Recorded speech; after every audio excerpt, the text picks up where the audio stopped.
Bonjour à toutes et à tous, je vous souhaite la bienvenue sur ma vie d'esprit. Amicalement, je vous passe le beau bonjour en espérant que ça va bien de votre côté. Ici sur Montréal, journée assez nuageuse et j'avais en tête de faire un petit vidéo. Ça fait longtemps que j'ai abordé la réflexion et j'ai voulu simplement le partager avec vous. Parfois, pour une personne qui débute dans la vie d'adulte, tranquillement, le début vingtaine, on peut se demander, mais qu'est-ce qu'on aimerait faire comme emploi? Il peut y avoir des adolescents, des adolescentes autistes qui sont en ce moment dans leur première expérience de travail. Moi, j'ai voulu vous partager une de mes premières expériences de travail en tant qu'adulte autiste. Alors, je retourne dans le passé, lorsque j'avais 20-21 ans à peu près. Personnellement, j'ai toujours aimé être entouré du public. Malgré mes difficultés à socialiser, parfois, j'ai toujours aimé socialiser avec les gens. Et je me suis dit, pourquoi pas essayer la vente de détail, travailler dans un commerce, une boutique de vêtements. Alors ici, en ce moment, je me retrouve au cours Mont-Royal. Alors, c'est une espèce de centre commercial ici à Montréal et on y retrouve différentes boutiques de vêtements, différents types de commerces. Et la raison pour laquelle je fais la vidéo comme ça, c'est parce que je me suis dit, ben là, comme j'ai aucune idée quand la COVID va se terminer, alors j'essaie de rester en place pour vous montrer un petit peu l'emplacement. Et puis pour moi, ça a été une belle expérience de travail, puis j'ai voulu le partager avec vous parce que parfois, pour une personne autiste, on ne sait pas nécessairement dans quel milieu de travail qu'on aimerait faire. Mais je suis convaincu qu'il y a des personnes autistes, adultes, qui aiment être entourées de gens, qui aiment parfois peut-être les magasins, qui aiment socialiser avec les gens. Chaque personne autiste à l'âge adulte est différente les uns les autres. Mais parfois, on peut avoir des choses en commun sans le savoir. Et moi, j'ai toujours aimé les centres commerciaux. J'ai toujours aimé magasiner. Pas nécessairement acheter, mais aller dans les magasins, regarder. Et je me suis dit, ben, je vais tenter ma chance pour devenir un vendeur. Alors, à l'époque, j'ai passé une entrevue et par la suite, on m'a dit, OK, Jonathan, tu es engagé dans la boutique. À l'époque, la boutique ici, dans les cours Mont-Royal, s'appelait la boutique Azur. Alors, c'est une boutique qui se retrouve au sous-sol. Maintenant, je ne peux pas vous la montrer parce que là, j'essaie de rester sur place. Sinon, il va falloir que je mette mon masque, puis là, je vais tout me mélanger. Alors, bref, j'ai commencé comme une première expérience de travail en tant que vendeur dans une boutique de mode, de vêtements. Et ce que je me rappelle, c'est que j'étais le seul gars, le seul homme vendeur. Mes collègues de travail étaient tous des femmes, toutes des filles. Et puis parfois, ben, quand on est nouveau dans un magasin, on essaie toujours de développer des techniques de vente parce que notre but, c'est d'accueillir la clientèle et de vendre des vêtements. Et voyez-vous, parfois, les amis, sans le savoir, même pour une personne autiste, il peut y avoir sans le savoir, une certaine compétition. Parce que parfois, lorsqu'on travaille dans une boutique, on a un salaire de base ainsi que des commissions. Si je vends un chandail, une paire de bas, un jeans, j'ai une petite commission et par la suite, ça s'accumule. Alors, c'est ce qu'on pourrait appeler un certain rendement de travail. Et parfois, notre employeur, gérante, va regarder après notre chiffre d'affaires pour savoir si on est tout de même un bon employé. Alors, sans le savoir, déjà étant autiste, j'avais un certain stress parce que je savais à l'intérieur de moi que je devais donner un rendement. J'avais un salaire de base ainsi qu'une commission sur ce que je devais vendre. Mais voyez-vous, parfois les parents, on se demande qu'est-ce que notre enfant autiste peut faire à l'âge adulte. Tout dépendant de son type de personnalité, il y a des personnes autistes qui aiment autant que les personnes neurotypiques s'entourer de monsieur, madame, tout le monde, aller dans les magasins. Et c'est sûr que parfois, socialiser les techniques de vente, c'est pas toujours facile parce qu'on est confronté à rencontrer parfois des touristes, parfois beaucoup de personnes. Mais quand c'est à l'intérieur de nous, on développe toujours des astuces pour essayer de faire un bon rendement et en même temps, on prend de l'expérience sur le marché du travail. Alors, là, je vais bouger un petit peu. Alors ici, les cours Mont-Royal à l'époque, début des années 2000, vous voyez ici, il y a comme une espèce de défilé de mode. Il y avait beaucoup d'actions qui se passaient au centre commercial à l'époque. Et j'en retiens de beaux souvenirs. Effectivement, avec les années, les gens changent. Certains commerces ont fermé. Mais moi, je voulais simplement partager, moi, comment j'étais étant adulte autiste dans un centre de commerce, étant vendeur. Je développais des petites techniques. Parfois, moi, je travaillais beaucoup avec les femmes. Il y avait beaucoup de femmes qui venaient au magasin parce qu'on vendait des jeans pour femmes, des vêtements pour hommes. Bref, c'était unisexe. Mais quand je voyais que beaucoup de clientes aimaient porter un type de jeans, alors je pouvais le recommander aux nouvelles clientes. Et souvent, c'était comme une façon de me démarquer parce que je savais que le produit était populaire et que beaucoup de femmes aimaient ça le porter. Et parfois, je vendais à des touristes aussi. Alors, le milieu de la vente, c'est un milieu qui, selon moi, peut être une belle opportunité pour une personne autiste qui veut travailler avec le public, qui veut travailler dans le domaine de la vente, parce qu'on est confronté continuellement à pratiquer notre social. Et ça m'a beaucoup aidé sans le savoir. Parfois, c'est sûr que je pouvais avoir un certain stress parce qu'il y a des journées que je ne faisais pas de vente. Mais il faut prendre en considération aussi que le magasin était grand, que j'étais le seul gars vendeur et le reste, c'était toutes des filles. Alors, si un client ou une cliente rentrait dans le commerce, je devais prendre en considération aussi que derrière le commerce, il y avait mes collègues de travail aussi qui essayaient de vendre. Alors, on essayait de se répartir les tâches de travail. Puis finalement, moi, j'étais fier de moi. Et par la suite, ma gérante, elle m'a offert d'aller travailler toujours dans le même centre commercial, les Cours Mont-Royal, mais une autre boutique qui s'appelait à l'époque la boutique Zoé.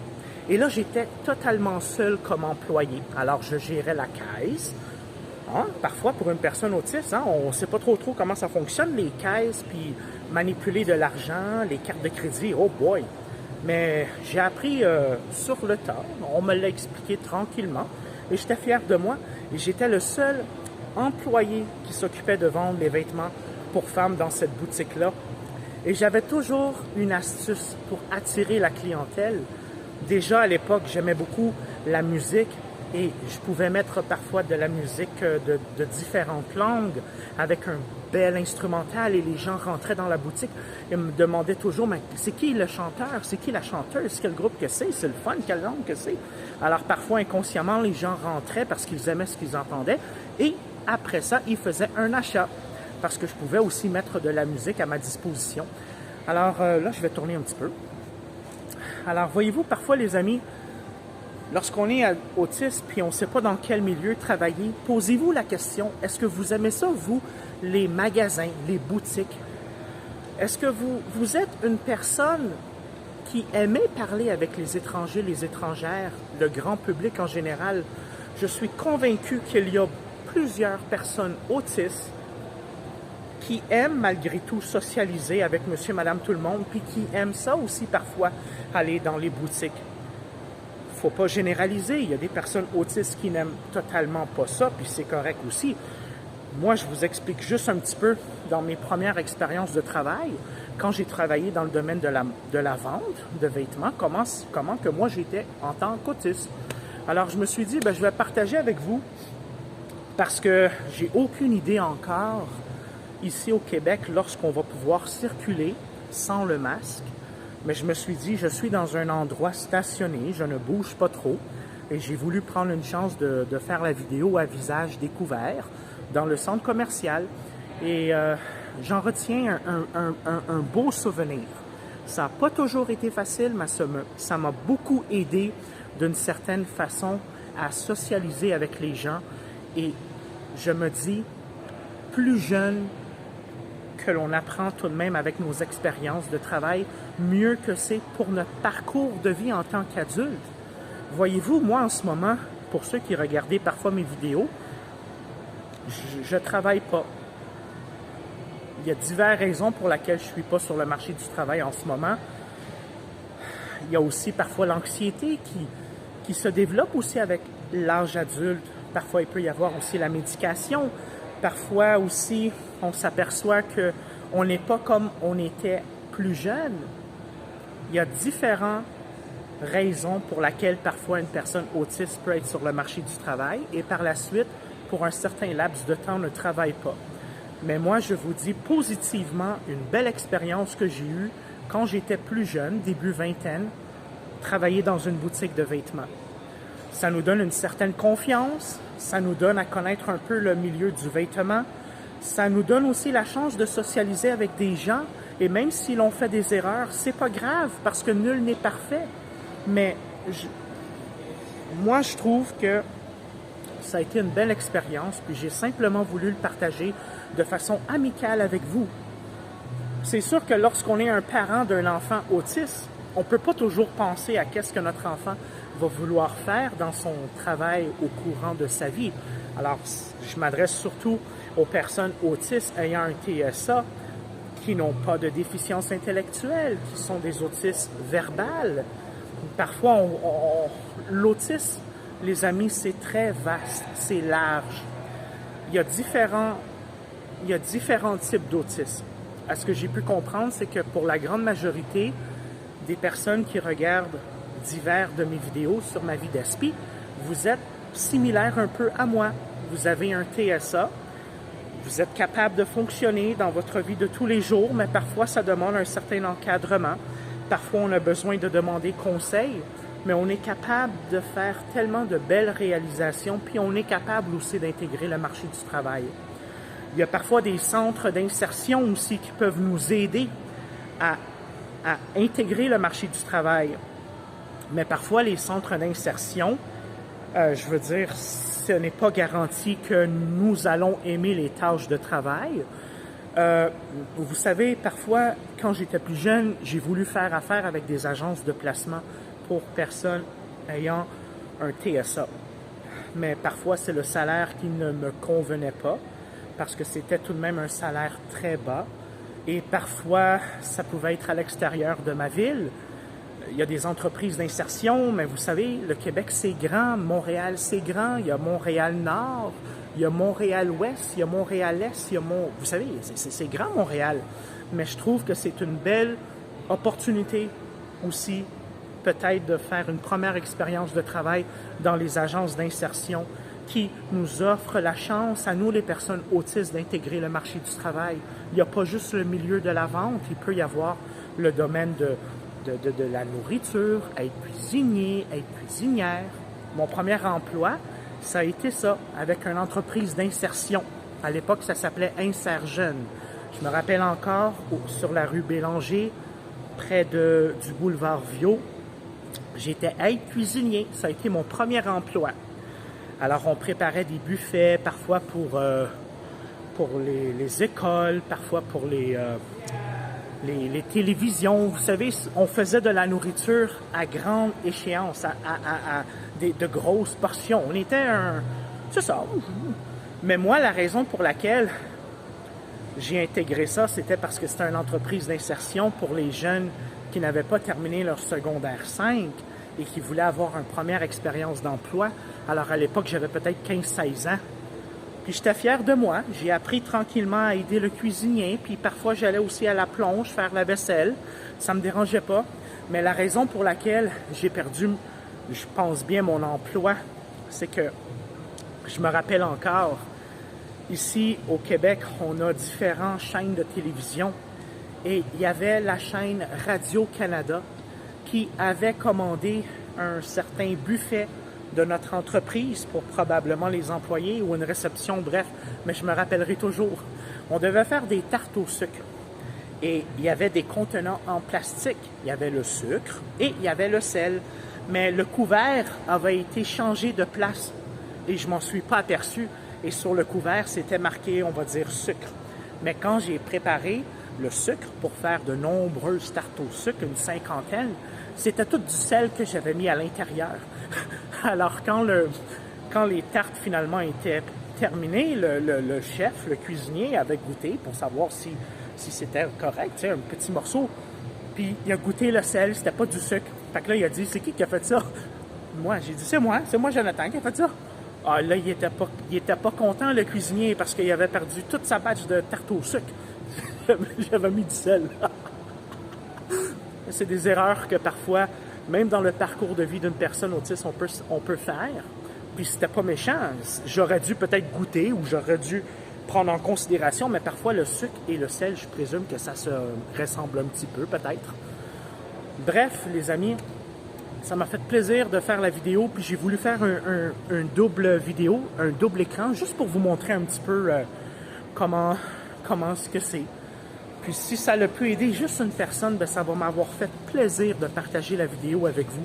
Parce que je sais que parfois, c'est pas toujours évident pour une personne autiste de se demander, mais qu'est-ce qu'on veut faire comme premier emploi? Si vous aimez parler avec les gens, les amis, vous n'avez rien à perdre en essayant de travailler dans le milieu de la vente. Ce n'est pas toujours à commission. On peut travailler dans une boutique électronique, vendre certains trucs, puis on a un salaire de base, puis il n'y a pas de commission. Parfois, dans les magasins de vêtements, on a un salaire fixe et on n'est pas obligé de vendre parce qu'il n'y a pas de commission. Et parfois, dans certains types de commerces, on est un salaire de base avec commission. Alors là, on essaie toujours de trouver des astuces pour vendre des vêtements parce que ça nous aide aussi à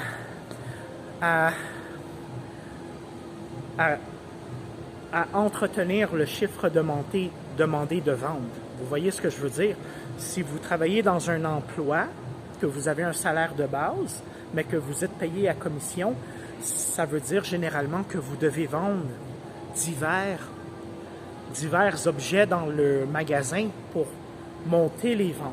Parfois, il y a des objectifs à atteindre dans certains endroits. Puis c'est comme ça que, en tant que vendeur et vendeuse, on doit agir. Alors sur ça, les amis, ça m'a fait plaisir de faire la vidéo. Je vais vous souhaiter à toutes et à tous une bonne fin de soirée. Et on reste positif, les amis. Il n'y a rien de facile dans la vie, même pour les personnes neurotypiques, mais parfois pour les personnes autistes, y compris moi, on peut se poser des questions quand c'est notre première expérience de travail. Qu'est-ce qu'on aimerait faire? Ben moi, j'ai voulu partager avec vous une de mes premières expériences de travail qui était le milieu de la vente. Alors sur ce, les amis, ben, je vais vous souhaiter une bonne fin de soirée.